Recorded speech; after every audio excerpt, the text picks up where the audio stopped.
Monsieur le Président, chers collègues, dans le débat sur la partie recette de notre décision modificative, je veux être clair, non pas d'ailleurs sur une disposition relevant directement du champ de compétences de notre région, mais sur le débat de PLF 2019 qui porte en son article 26 une mesure qui, si elle voit le jour, aura de fortes répercussions sur notre capacité à porter les politiques publiques pour notre région.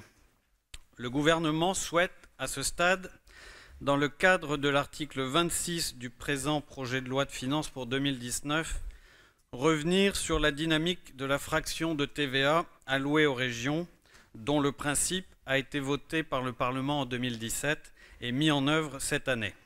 Je le dis comme je le pense, ce serait une erreur. La disposition pourrait représenter, au terme de sa montée en charge en 2021, une moindre recette de près de 100 millions d'euros pour l'ensemble des régions. Ce nouveau mécanisme réduirait ainsi considérablement la dynamique de la TVA. Elle serait de nature à amputer une ressource indispensable pour faire face aux besoins de financement des nombreuses politiques publiques dont les régions ont la compétence et qui sont appelées à se développer, s'agissant notamment de la transition énergétique, des transports ou de la formation professionnelle. Ce dispositif serait donc particulièrement néfaste pour les finances des régions et doit donc être supprimé, car il contrevient au contrat passé entre l'État et les régions lors de la mise en place de l'attribution d'une fraction de TVA. Il vient en contradiction même d'une des justifications de la contractualisation financière, c'est-à-dire la stabilité des ressources. Il confond une ressource fiscale pérenne, la TVA, avec une mesure de compensation de dépenses spécifiques, le Fonds de compensation de la TVA, autrement appelé FCTVA. Je défends, vous le savez, ardemment la volonté réformatrice de notre président et de son gouvernement.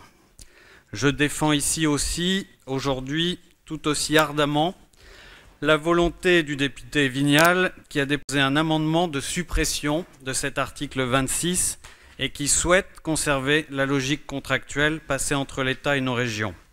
La copie n'est pas acceptable en l'état, l'engagement pris doit être un engagement tenu.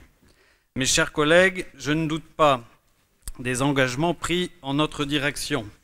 La décision politique doit s'imposer sur toute autre considération, y compris celle de Bercy. Monsieur le Président, je ne doute évidemment pas de votre détermination et de votre mobilisation afin que cet article de la loi de finances soit purement et simplement retiré. Ne doutez pas en retour de notre plein soutien afin que cet objectif soit atteint. Je vous remercie.